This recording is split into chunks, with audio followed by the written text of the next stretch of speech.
Okay, welcome to Monday Night Bible Study. We are on chapter 8, and it is entitled Red Letter Revival. And the very first sentence of this chapter says, Jesus Christ is perfect theology, period. And honestly, I did not even highlight that statement, didn't do anything to it till after this weekend, when I realized theology wasn't too scary of a word after all. Theology simply means the study of God. And so I'm like, okay, so the study of God. And the whole thing about why it's called Red Letter, this chapter is called Red Letter, is because it's wanting you to think about the red letters in the Bible, which is everything Jesus spoke. And what he's saying here is that if what you think about God, however you think about him, if it does not line up with the person of Jesus, if you can't see what you think about him backed up and how Jesus lived and reacted and interacted with people, then you might want to recheck your theology, which I thought was a very good way to put it. Yeah. Okay, so let's jump right in. And that first paragraph talks about, gives 2 point of views. Well, this is the way I took it, was there's one called the old prophet type, which is the, kind of like how I used to think there was a God of the Old Testament and a God of the New Testament. Like the old time, and sometimes even the way I used to look at it was the old time religion, where we have these rules we have to stick to. And then there's the second one is where we try to be so relevant and so contemporary that we've forgotten who God is altogether. Right. Did y'all get that out of that? Yeah. Okay, but it's saying that the two kind of have to intermarry because God is the same in the Old Testament as he is the New Testament. But we can't try to make him so relevant that we just kind of whitewash him altogether. Because Jesus Christ is always relevant. Right. So that's the first section, like page 131 and 132. Did y'all get anything else out of that? Definitely not. That just summed it up. Nothing else. It really did, yes. Okay, I wrote at the bottom that good theology, which is the study of God, good theology should actually should actually lead us into an encounter with God. So it works together. And honestly, y'all, I have found myself on both sides of this camp. I have found myself holding so tight to The laws. yes, and then found myself trying to be so relevant that It's okay. Yeah. Yeah. Yeah. I feel like everybody has. Oh, I wasn't saying it's okay to you. oh, It's okay, bro. but yeah, where you're just Yeah. Okay. All right, I'm gonna. I didn't have nothing else from that to 133. Did y'all have anything else?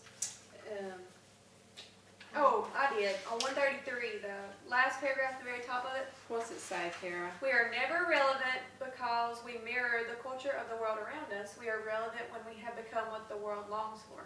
Oh, that's That's good. good. Yeah, Good, Karen. Yeah. yeah. I had to let that sink in a minute. And God, he's constantly staying up to date on what everything is too. That's kind of what I got out of it a lot, was like,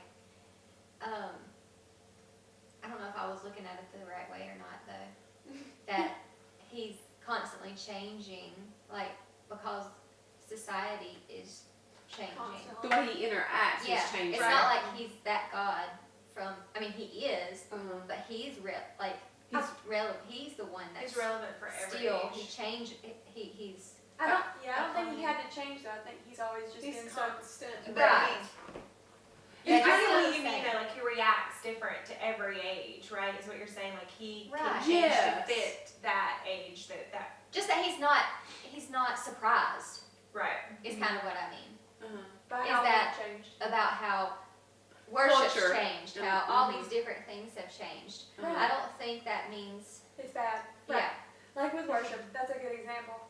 Like Yeah. how back in the old days they did worship differently than we do worship now, and he's still, I mean, it's still worship to him. yeah. Yeah.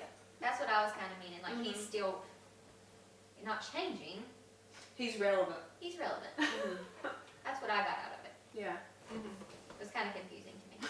You're probably confused. And No, I'm confused. Well, I'm going to jump into where I love this story where the woman that had the blood flowing for 12 years.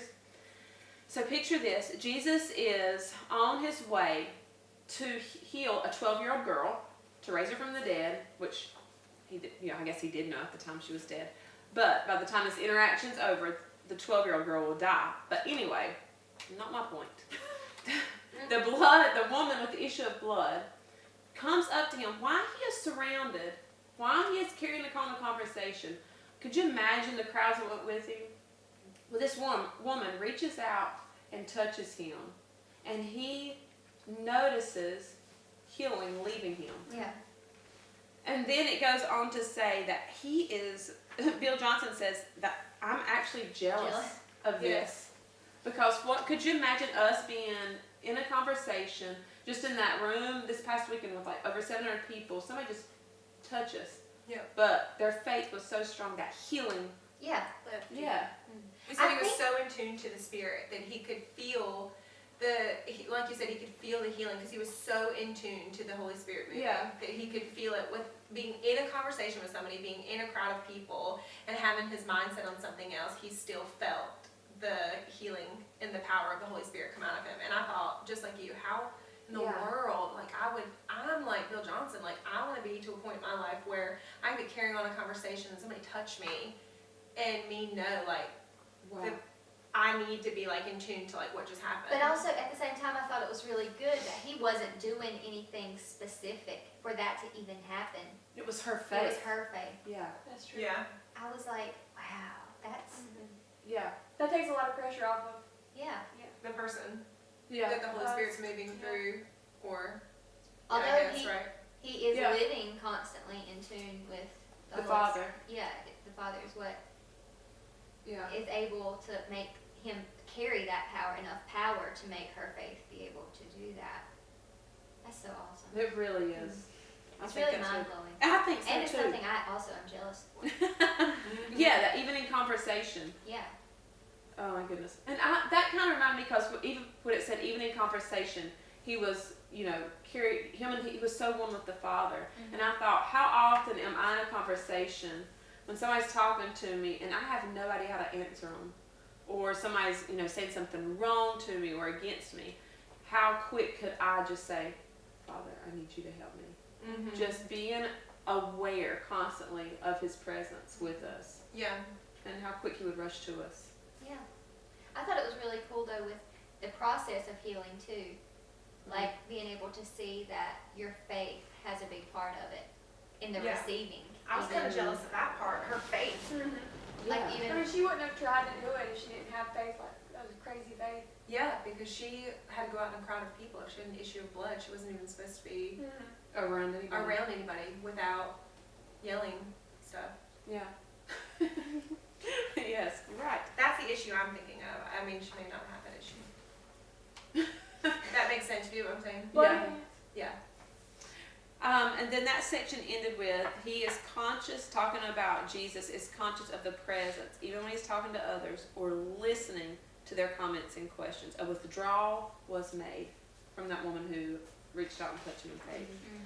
Then we go to the dove on the shoulders. yeah. Love this section. So remember we talked about when Jesus was baptized that the heavens were open and the dove descended on him, or the Holy Spirit descended on him like a dove. And I did not realize this, but it says that John was probably the only one who saw the dove. Like, there's no other, witness, account of that anybody else seeing it. Yep. So Jesus has just set the stage for a whole new season. The Old Testament prophets modeled what it looks like for the Spirit to be on them for a specific task.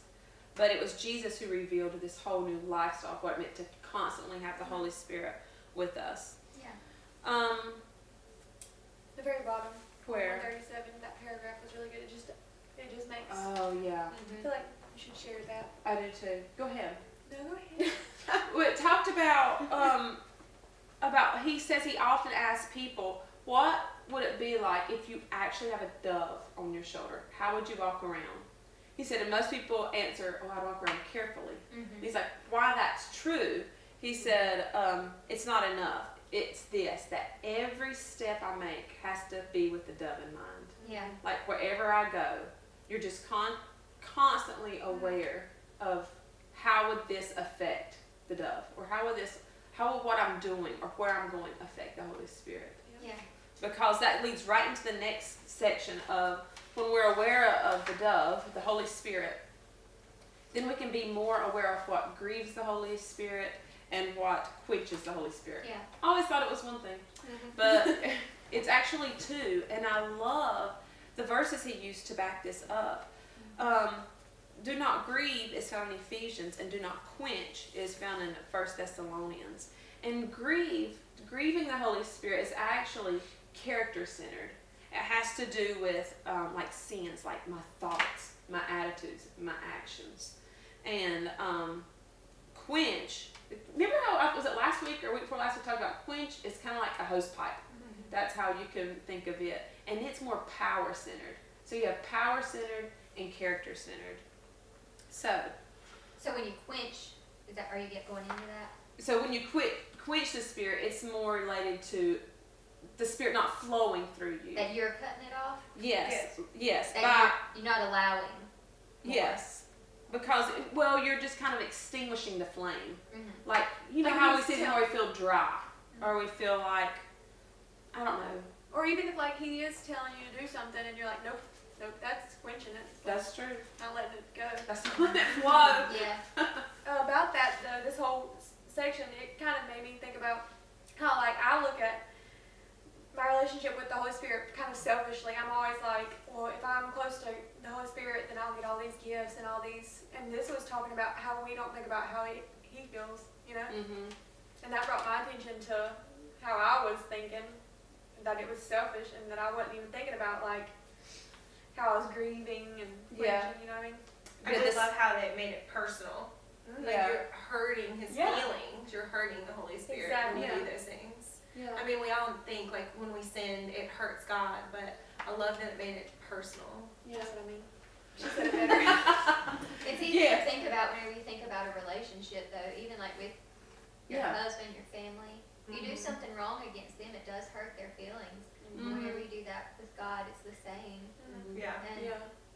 I know that's what you were saying about wanting Him more for the things that He'll He'll do. do. I feel like that's what's been on my mind a lot this week too.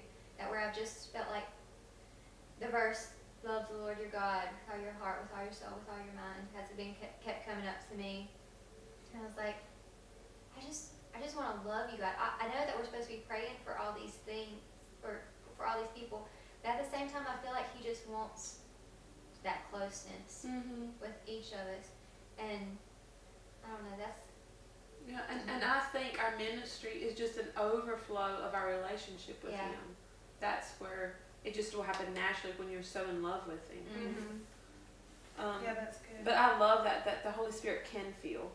It describes the pain of His heart when you grieve. Mm-hmm. Is there anything else I wanted to add before we moved on? I like that one. Yeah. So just how we were talking about grieve and quench, and one was character-centered and one's power-centered, we're going to move into fruits of the Spirit, I can't talk, versus gifts of the Spirit. And one's character-centered and one's power-centered. And I love how they said this first sentence, it is true that power is not more important than character, but it is equally true that character is not more important than power. And sometimes we see people operating in power, but with little character. And it talks about how the gifts of the Spirit, they're gifts. If you feel like you have to have perfect character to earn them, then they cease to be a gift. yeah. But in the same way, when you have character with the power, it's like two legs to stand on. And the same way is if a lot of people have character, but don't even really want the power, don't believe in the power. Mm-hmm. But God meant for us to operate in both. Yeah. Did y'all understand the fruits of the Spirit versus the gifts of the Spirit? Yeah. Did you have anything to add? No. Not to that. Okay. Really didn't. You explained it much better than what I read. Or how I read it. I loved where on the bottom of page 140, it says that people who walk in little power are much more inclined to believe that the church is going to get weaker and weaker before the end times. But when the church discovers who she is, she no longer wants to be rescued. I love that. That's good. That there's a big difference between being rescued from the big bad devil and being taken up for a wedding. Yeah. It changes your perspective. It really does. The whole mindset. Yeah. And that's what he was saying as living in power. Yes. It changes your mindset. Yeah, when you realize what we've been. What we have. Mm-hmm. But the character needs to go along with it. Right. Yeah. Okay, returning to the gold standard. This is where the secret of the ministry of Jesus, just like we were talking about, the secret of the ministry is in the relationship he had with his Father. That was the whole secret. I should have saved that one. No. His primary mission was to reveal him by displaying his nature and his will. Jesus is the will of God. We felt like, well, I did for years, felt like God was so upset at us, and Jesus was the answer, but he kind of did it reluctantly. When you actually see God was so willing to give us Jesus because he wanted us. Yeah. And then I'm going to read Hebrews. It just talks about who is God. Because it's so mind-blowing to think they're all one and they're all different. And they're all different. So I thought this was beautiful. In Hebrews 1 verse 3 it says, the Son, talking about Jesus, is the dazzling radiance of God's splendor, the exact expression of God's true nature, his mirror image. So he's basically saying, do you want to see what God's like? Well, Jesus is the face of God. Yeah. And if your theology doesn't back that up, Who Jesus was. then you might want to recheck it. Mm-hmm. So, now, well, I didn't have really a whole lot on the Father's business. I didn't either. Yeah, I actually had nothing. Okay, that kind of confused me a little bit. So we'll just skip over that. I think mainly what it was talking was how the Father talked to the Son, and how he did that mainly through Jesus followed him in 3 different ways. When God gave Jesus a direct word, it was usually in prayer. He spent so much time talking to the Father. So I think the direct word was one. And then the second thing was he would see faith in others, just like that woman. So he realized, okay, God's moving this direction. So he stopped when he saw, that healing power went out through him because of her faith. And then the third thing was using our own faith. Mm-hmm. It's amazing that God will use someone else's faith, and then when they don't have faith, like when you're praying for someone and you're like, they do not believe what I'm praying at all, but God will heal them on your faith. Yeah. Yeah. Yeah, just like the friends that let that man through the roof. Mm-hmm. It says Jesus healed them because of the friend's faith. Yeah. Your And faith has me. yeah. So, That's good. well, that was just summed up the Father's business. I did like it was still in the Father's business, where it says much of what we need in life will be brought to us, but much of what we hunger for will have to be pursued. I put stars around that too. Me The heart beside it. too. And that makes sense because we always say, well, I want a deeper relationship with Christ, but you've got to pursue that, and He's there if we would just, pursue Him. Yeah. Or Yeah, people that that's sit what back and say, I'm waiting on God to Yeah. show me where I need to be in ministry, or I'm waiting on the calling that God has in my life, or I'm waiting for God to show me. And I love that, like, what he was kind of saying by that is, usually the things that we want the most are the things that we have to pursue. We can't sit around and wait for God to show us. God's wanting us to press forward. And I feel like it's so realistic for today too, because the things that we want in life, we've got to work hard for. We've got to, like, if you want to open up your own business, there might be somebody that's going to bless you, but you've got to work hard to build your business and to build your name and to get it where you want it. And that's kind of like what I feel like God's saying, like, the best things in life are the things that you work hard for, the things that you yearn for, the things that you chase after. It should be the same with God. You should chase after those things. And then I think what you realize is when you do make time for Him, then He makes it actually easy. Yeah. And Yeah. then the more you learn about him, you realize you're not even scratching the surface of who he is. Yeah. And it's so funny because you start spending, or you set aside time to spend with God. And you're like, okay, I'm gonna do it, and then as soon as you sit down to do it, it comes so easy. And the hard part is stopping.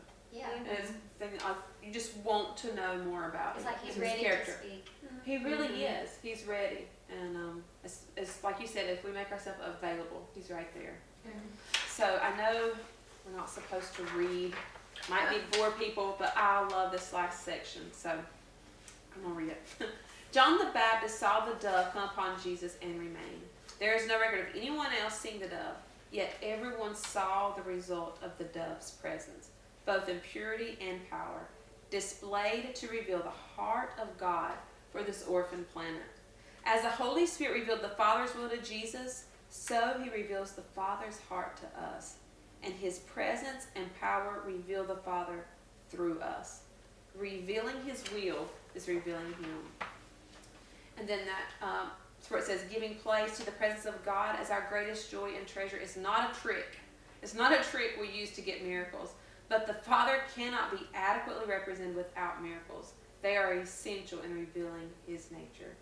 We make the distinction between the natural and the supernatural. Those are the two realms we live in. But God only has one, the natural. It's all natural to him.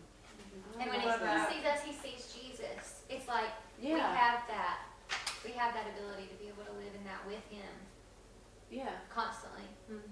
I love that. It's so It really is. So do y'all have any last thoughts or comments on this section? The I red thought it was- letter? I thought it was just exciting, Yeah. the calling that we have and the ability and purpose that we can have if we choose to seek after him for that and believe him for that, that it's Possible. possible. Yeah.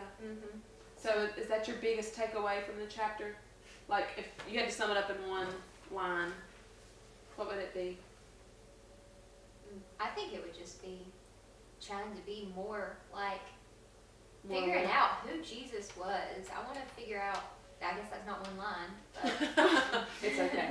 you know, I just want to discover more about what we're called to do. Yeah.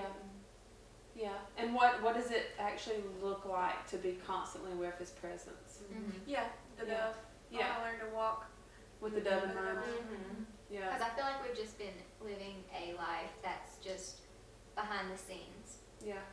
And I feel like everybody's purpose is really being called out, even just in these times, that we're all being pursued by God to fulfill that purpose. And he's wanting us to dig deep, every single person, Yeah. because he's calling us to something greater. And And time to show his power. I think he's Yeah. Yeah, I do wanting, too. he's wanting to show off, and he's wanting to, Oh yeah. for people to find him. To reveal himself. Yeah. Yeah, I know. I think he's so ready to reveal who Yeah. he really is. Yeah. Yep. Yep. Yes. We're all What you all said. Well, girls, we don't have any more chapters left, but thanks again, and I will see y'all probably next week. Bye. Bye.